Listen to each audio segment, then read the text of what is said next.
Agora vamos estudar uma outra situação, ainda pensando em termos de mol. Só que é baseado numa outra entidade, que é qual? A molécula. O que é molécula? Molécula é um agrupamento de átomos. Átomos iguais ou não. Tá? Eu posso juntar átomos do mesmo elemento químico ou átomos de diferentes elementos químicos. Eles se juntam através de ligações químicas que agora não vem ao caso de discutir, mas são aquelas ligações iônica, ligação covalente, ligação metálica, que permitem a formação de substâncias químicas, tá? Então imagina o seguinte: hidrogênio é átomo, oxigênio é átomo. Só que quando eles se juntam, eles formam ligações entre si, eles vão formar, por exemplo, uma substância chamada água. A água, eu não vou dizer que existe átomo de água, e sim molécula de água, porque já é um agrupamento. Tá? Então, veja, água é uma substância composta porque ela é formada por átomos diferentes. Então, existe uma molécula.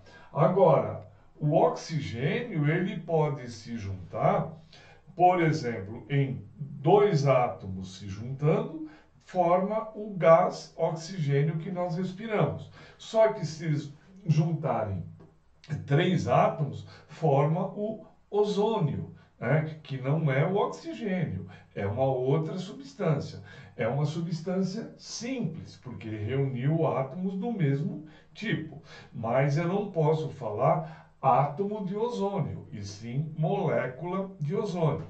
Da mesma forma, o hidrogênio, o enxofre e o oxigênio se juntam, formando um composto, formando uma molécula de ácido sulfúrico.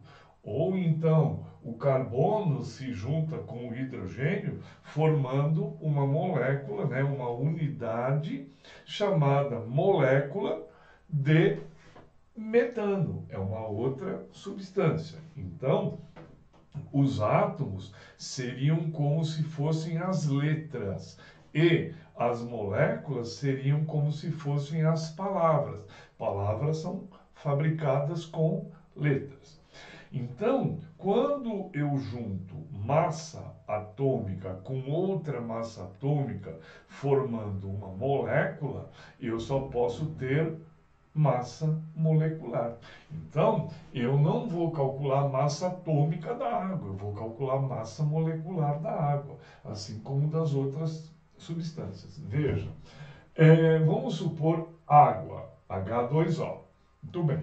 Eu vou na tabela e encontro que o H vale 1.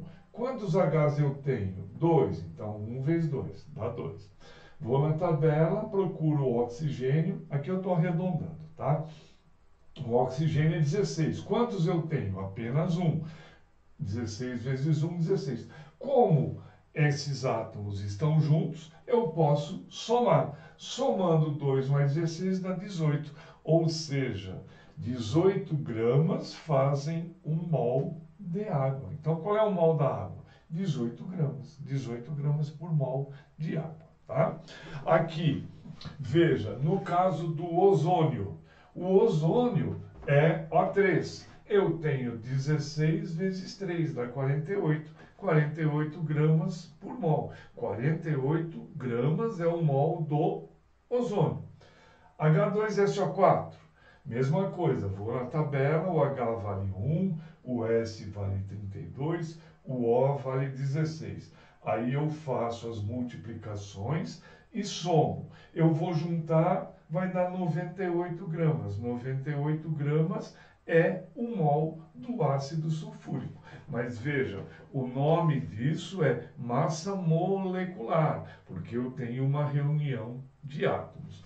Aqui, o CH4, que é o metano, eu tenho um C, que vale 12, e 4 Hs, que cada um vale 1. Juntando dá 16. 16 gramas por mol. Ou seja, 1 mol do metano vale 16 gramas.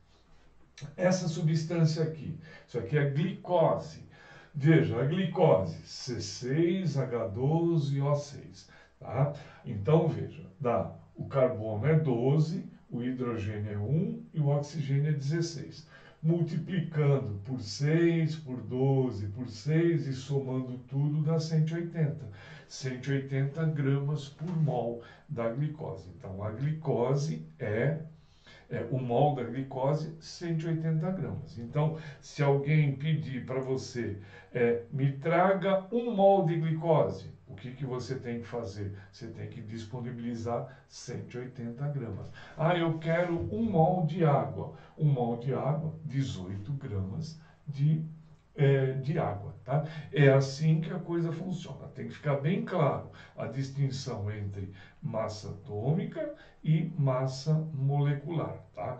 Quer dizer, átomos e moléculas. Esse conceito é bastante importante para o futuro do que nós vamos fazer daqui para dentro. Tá bom? Eu vou colocar só mais alguns exercícios para a gente entender bem esse conceito.